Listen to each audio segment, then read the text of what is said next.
couple people that don't need a lot of introduction here, but our soccer coaches, Brittany Nikolic from the women's side and Jason Zitzke, head coach of the men's team. So welcome, guys. Thanks for joining me. Hello. Thanks for having us. Absolutely. So before we get too far into this thing, we were just talking about food, so that's fitting what we were having for dinner tonight.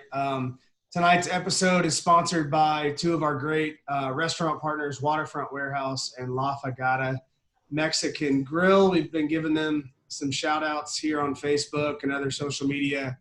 They reopened last week with some awesome carryout deals, family style meal deals. So I know the Gavins have hit up both in the last week, and have some friends actually that drove by on their way back from La Fagata tonight. So appreciate them and encourage you to check out, especially on their Facebook. They keep their specials pretty up to date on the Facebook pages here. So, and our staff will throw those up. But thanks to Waterfront and La Fagata for all they do for the Rangers, and we're really excited to support those that are supporting us during this time. So I guess first of all, guys, tell me just a little bit about quarantine life at home for you. We all have the kids running around the house at different stages and obviously checking in with your teams. So just give me a little update on life at home for you guys. So we'll start with Britt. Yeah, it's definitely different these days.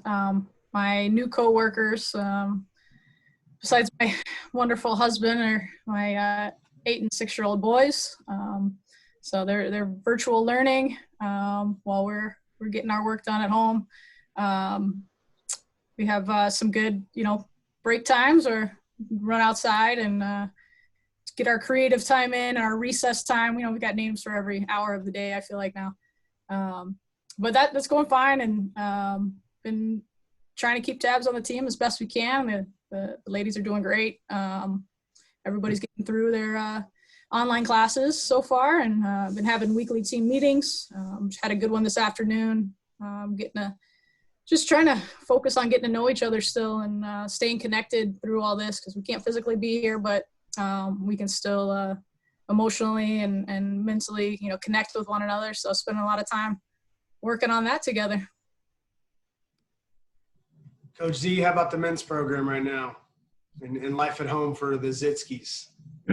Well, life at home, I'm not sure if anybody's seen the movie This Is 40, but I'd say my life is close to that. Like my kids are 11 and 14, and usually when I walk in their room, it's like, Dad, get the heck out of here type of thing. So when they're little, they enjoy spending time with you. I think my kids are starting to get to the age where like I'm more annoying or the dad jokes or whatever. So as far as home life, it's not too difficult for me to find time alone.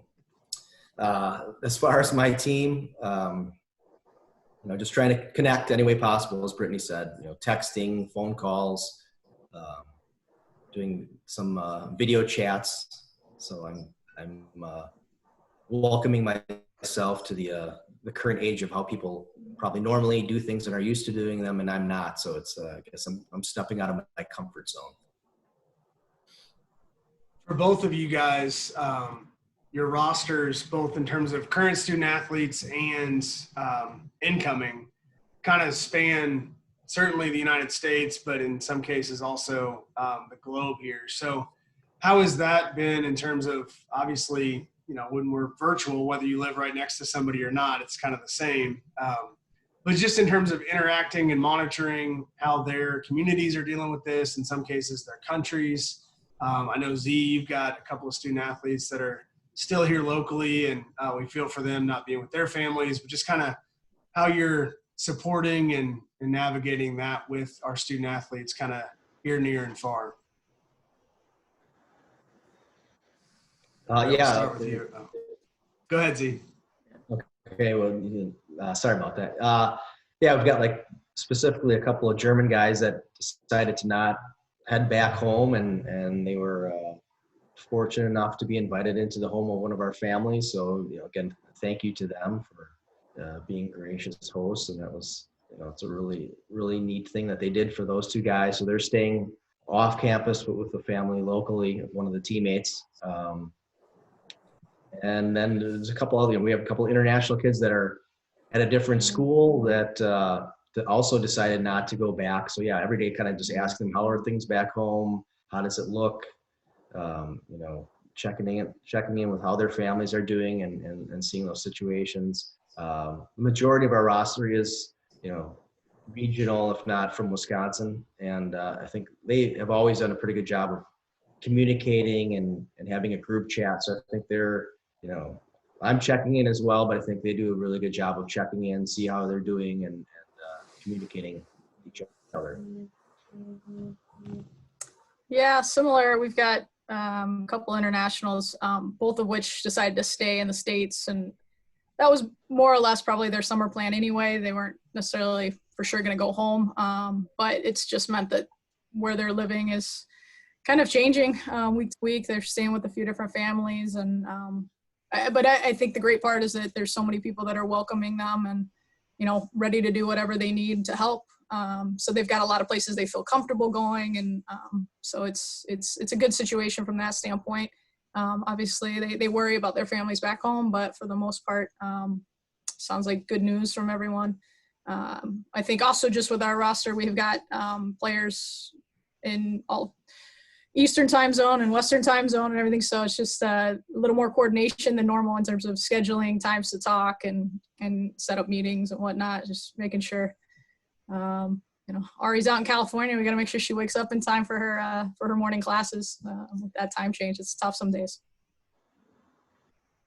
Britt, your team had a good fall, had a great run kind of through September, winning 5 in a row, and then 1-2 late. Big games to beat a couple of conference opponents, get in the conference tournament, really fought on the road against a really good Saginaw team in the conference tournament. Just tell us a little bit about the fall season, and then if you want to just kind of go into this spring, just barely kind of getting started before all this hit. So most of the spring soccer, the non-traditional segment that you guys get, was kind of wiped out. Certainly anything that was going to be outdoors was wiped out, which is unfortunate. So little recap, and then how do you kind of keep that momentum going heading into 2020? Yeah, I mean, I think the fall season was a little bit up and down, not quite as consistent as we had hoped it would be. I think there were a few times where we saw great performances and got the results, and sometimes we had great performances and didn't get the results, and then some days we just didn't quite bring what we're capable of. So that was something that we're going to continue to focus on and have to get better with. But I am pleased that it definitely came together when we needed it, when it was crunch time, to make sure that we were in the conference tournament. And then I was actually really, really proud of the team's play and what we did in the conference tournament against Saginaw, who's a quality team. But, we came into that game after losing pretty big to them during the season, a game I think that was very disappointing for us. And we could have come in hanging our heads and mentally already being defeated, but we did the opposite and really, I think, took the game to them and put them on their heels and made them have to figure some things out. And we went into that game with some injuries, missing some key players, and that was one of those things that kind of hurt us all season. But again, the team stayed tough and just had a mentality that I was really pleased to see. And I feel like we were a little bit unfortunate in kind of how a couple things played out in that game, that we didn't end up tying it up and, maybe even getting the win out of that one, because I think that was very much a capable thing that day. So I'm pleased with the way they continue to fight and get better through the season. And that's really important for what we can do moving forward. So this off season, the training was going really well. We've had some great conversations about what we want to be as a team and what we're capable of. So we were pretty excited to get into our spring season. And unfortunately that we were just starting, what our 45-day window of spring, the week that this all kind of shut us down. So we didn't get any games in at all. From our standpoint, we had our training sessions during our 8-hour segment, which were great. But, unfortunately we didn't get the game experience and as much training time together, which, it's disappointing because it's a big development time for us in the spring. The pressure's off a little bit in terms of results. And so I think the players are able to really relax and embrace just getting better and working together. So I really enjoy the spring season and all that we get to do there.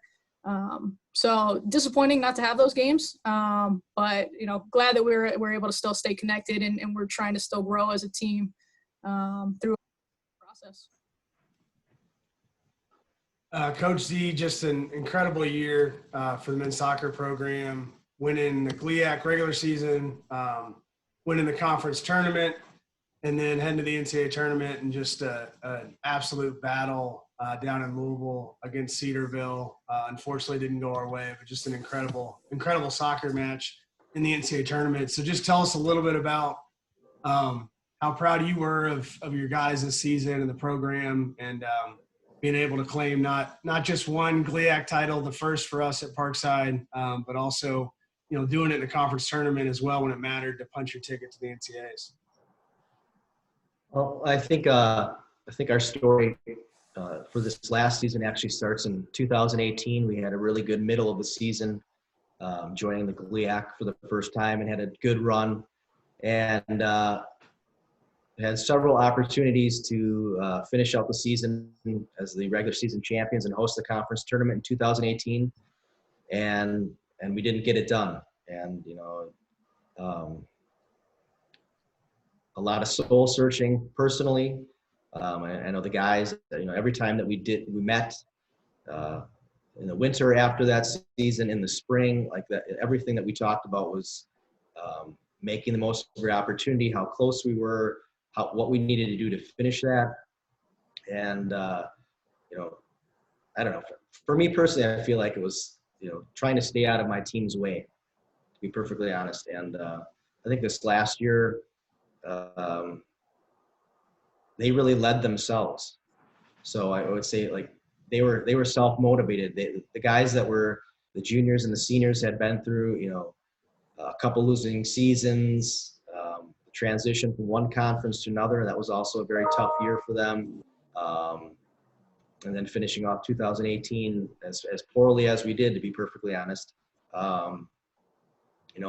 Whenever we talked about it, they were the ones that were saying we need to do more. We need to finish this off the right way. If we have another opportunity like that, we're going to make the most of it. So I think, for the spring of 2019, heading into 2019 fall, they really led themselves. They dictated, whatever the practices or things that they needed to do more of, or what they weren't doing well. So then with the start of 2019, I think we had. Actually, I was very upset because the coaches in the conference voted us to be number one, and I'm kind of, my personality is I like to come, from the shadows. I don't want to be the team that was out front, but we were, and our non-conference schedule, we did not start well. We were 1-3. We had, again, close games, opportunities, but we didn't finish the job in many of those games, and we started off 1-3 before the conference. And then we had, to start the conference, had a couple very close games that could have gone either way. But unlike seasons past, perhaps, we found a way to win instead of finding a way to lose. And, I'm trying to think. Upper Iowa, we were down with 10 minutes left, came back, scored 2 goals to win that game, our first conference game, our first conference win.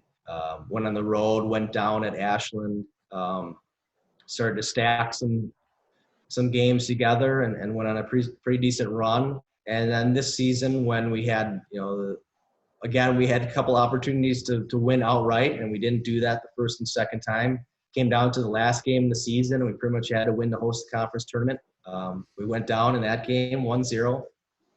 And talking to one of our captains, Lecky Purpa, after the game, he said, we ended up scoring it up, I think, 5 minutes before the end of the first half against Northern Michigan. In the regular season final. And he said, when we scored that goal, I knew that we were going to win.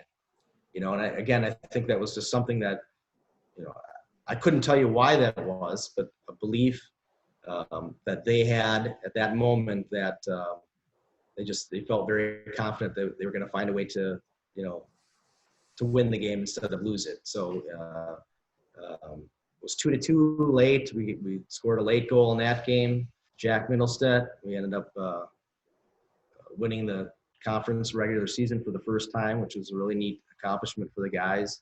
We were able to host the conference tournament, and that was a really neat thing.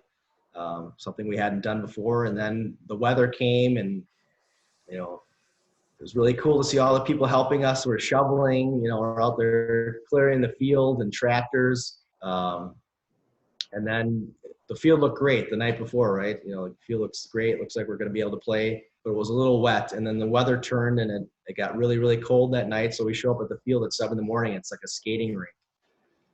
So as the players come out to warm up for that game and they're slipping and falling, we've kind of realized that that game was not going to be played on our field.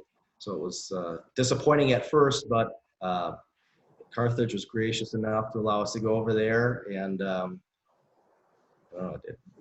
we had some. I think it was Jack Middleston again, 4 goals in the conference semifinal game in like the course of like 10 minutes. 2 at the end of the first half and 2 at the beginning of the second. Scores 4 goals, and then in the conference final, the game was tied up again, and Nini Husini with a 25-yard bomb to put it away, and we were able to finish that game off and win it. And I don't know, obviously over the course of being a head coach, there's highs and lows, and there were some. I mean, there have been some low moments, and that was a pretty good one. That kind of made up for some of the things that happened in the past. And again, I was just so happy for the guys, especially the guys that were like the 5th-year seniors that have seen some low moments, and for them to rise up. And again, I think whenever in a season where things are going well, I think it's motivated by the players, especially the upperclassmen. And I would have to say that it was. I believe we did so well because of the leadership on our team and the guys,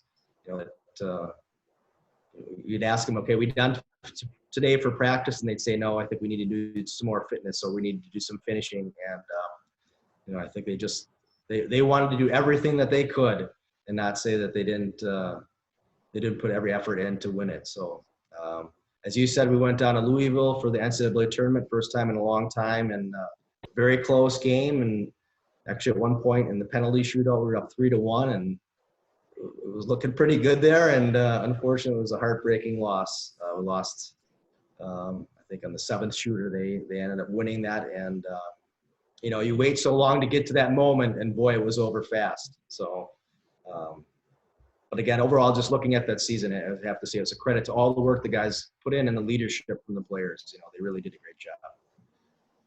Yeah, you referenced Lecky, and if I tried to go through Lecky's list of accomplishments, I would miss at least half of it. So I'll just call Lecky a future Hall of Famer, because he's an unquestioned future Parkside Hall of Famer, and deservedly so. Got a lot of the top billing, but those upperclassmen just across the board for you last season, it was so fun to watch. And I'll leave some guys out, but Juan and Nini and Jack and so many others, Stevie and so many of those guys that really led. It wasn't just Lecky, but they all had their moments to step up and be a part of turning close games into wins more often than not. It was fun to watch, and as heart-wrenching as the Louisville result was, it was in kind of everything wrong with sports in terms of having one team have to lose that game. It was also just everything, being there on the sidelines, everything right too, just to see our guys put the type of effort and work into that game is something I'll never forget, despite the unfortunate result. But unbelievable year, and certainly congrats on that. So I want to turn our attention a little bit. We've done this pretty much every week, which just kind of hit me. The reason for that is the components of Ranger Vision 2020 really span and impact all of our programs. So I want to turn our attention a little bit as we look forward, not just to the fall, but beyond, to the Ranger Vision 2020 campaign that we launched in early May. One of the primary components, one of the really interesting parts of this project for those that have been around Parkside a long time, and you guys have certainly seen and lived through and used Z a little bit longer than others, this facility as a pool for so long that we're showing here. But being able to turn what used to be our pool into a turf center will certainly get a lot of use by your programs, probably throughout the year, but really especially in the heart of your training sessions in early spring and the seasons that you guys just kind of came out of. So tell us a little bit about this type of facility and what you're excited about in terms of using the turf center for the soccer program. So Britt, we'll start with you. Yeah, this is a huge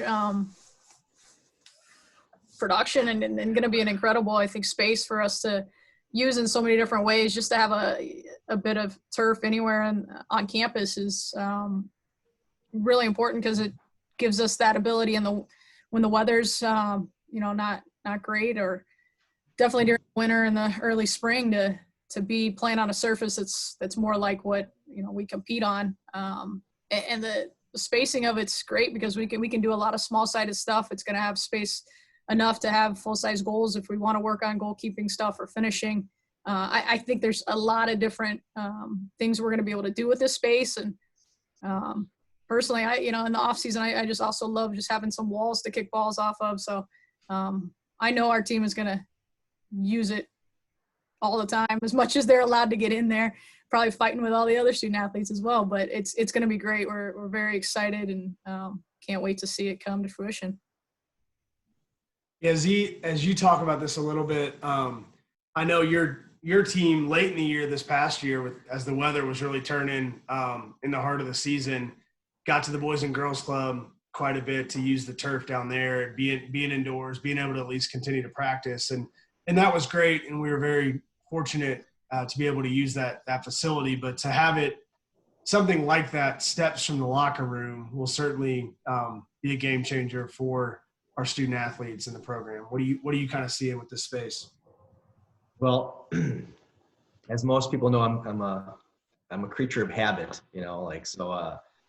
like I think many coaches are. You try to plan something, you have an idea how things are going to go, and as you referenced, at the end of this fall, as the season got late, we had to go to Carthage a few times. Again, thanks to them for being such gracious neighbors, and we trained some there on their football field, and also to the Boys and Girls Club. And same with this spring. There were a couple times we went to Carthage, whether it was snow or cold or whatever, we would go there to the Boys and Girls Club. And I think just when you're trying to plan a training session and you're expecting things to go to a certain way, and then at the last second you have to change, it just makes things very difficult.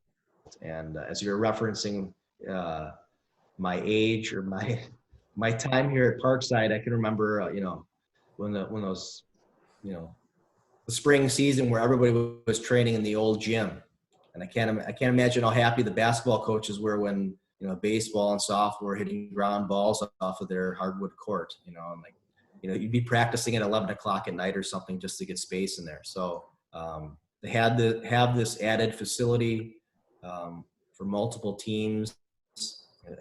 We both have said many times it's a game changer. It's going to be so great to have. So we've got a couple of questions coming in here in comments.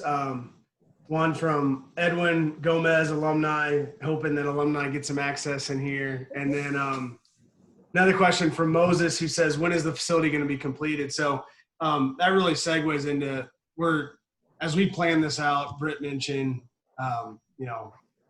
fighting for space in here, but it'll be another facility that we can use with a ton of flexibility. And that's kind of how we're going to build this out, to be able to have as many uses as possible. But obviously the priority being you guys, your student athletes, baseball and softball, and others that can get in here. But really the answer to that question about the facility being completed is tied to fundraising.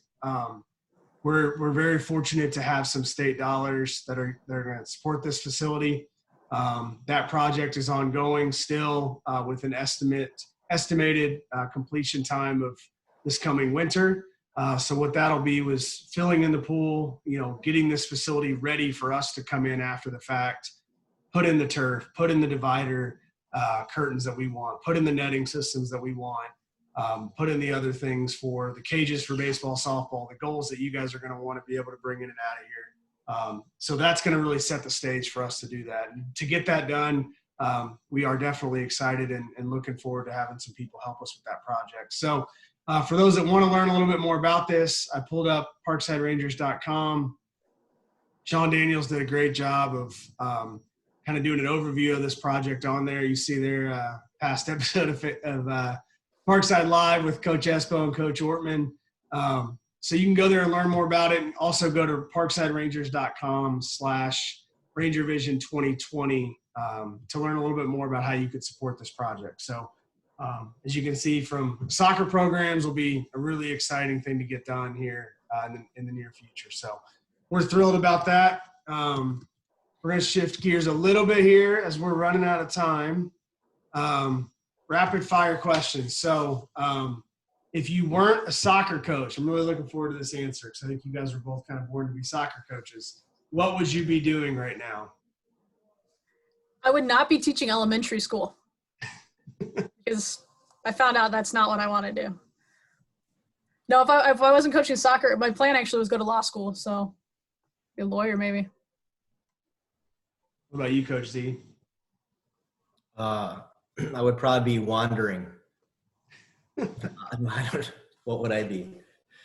I'll tell you what I wouldn't be. I wouldn't be working construction. I did that for about 10 years when I was a volunteer assistant coach here at Parkside. And I don't think I would be doing that anymore.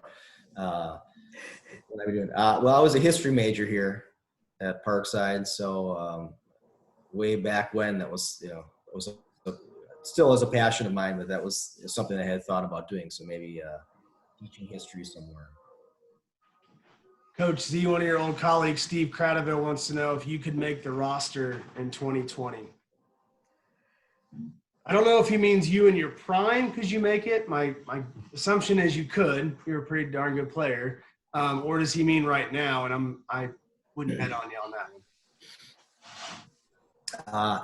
I think I could make the roster if the field was 10 yards long and the game was about 2 minutes. I love it. So you both did have unbelievable. Back in the day, I did. I used to train and play with these guys a lot, and I think I realized about 5 years ago that my best days were well behind me. You guys both played at a high level. Z being along with Parkside and Brittany playing at Stanford. But what is kind of your favorite moment or memory from your college days? Well, my favorite game from college was our opening game of my junior year. We were opening up at Santa Clara University, which is a big rival in the women's soccer world with Stanford because they're not very far away and, know a lot of people growing up playing against and with. And they were the defending national champions coming in. So they were having a big ceremony. They had painted all across the field, NCAA champions and everything. We went out there and whooped them, and I scored the first goal of the game and slid across their NCAA championship paint. And it was a pretty good way to start the year. That's awesome. Coach Z, what about you? Favorite memory?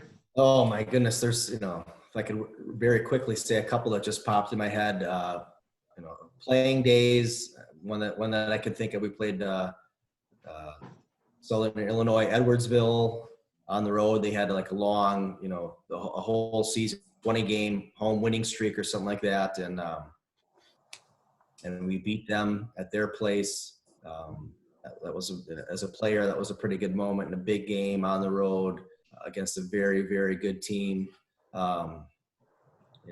2000, my second year as an assistant, winning the conference championship, this last year as the head coach, looking at the smiles and on the faces of the guys, that was a pretty good. But for me, more often than not, when I look back, I think it's the non-soccer stuff.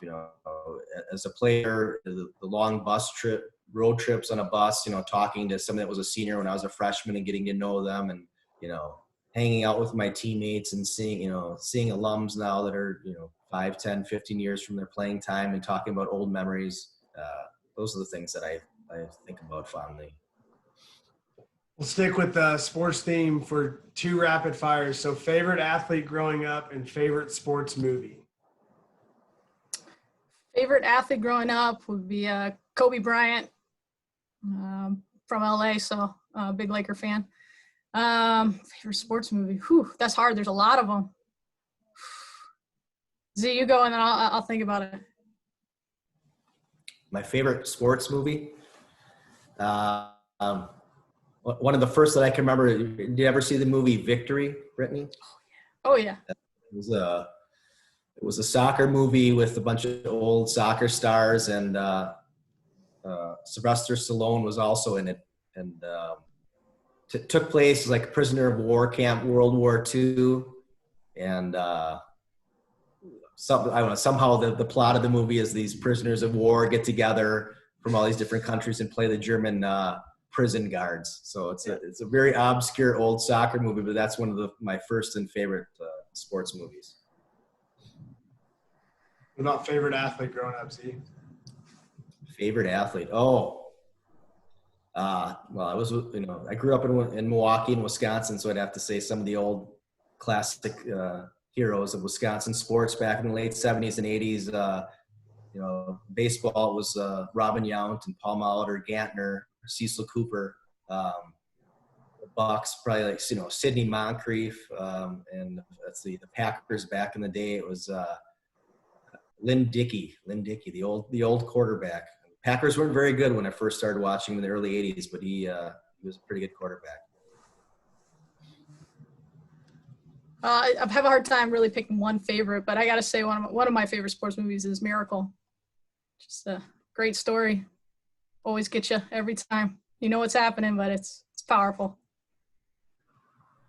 So a couple quick things on back to kind of life at home here. Any new hobbies you guys have picked up? I know with the kids and juggling virtual work, probably not as much free time as we all think we have, and most people think everybody has right now. But any new hobbies that you've picked up or things you're doing to pass some time?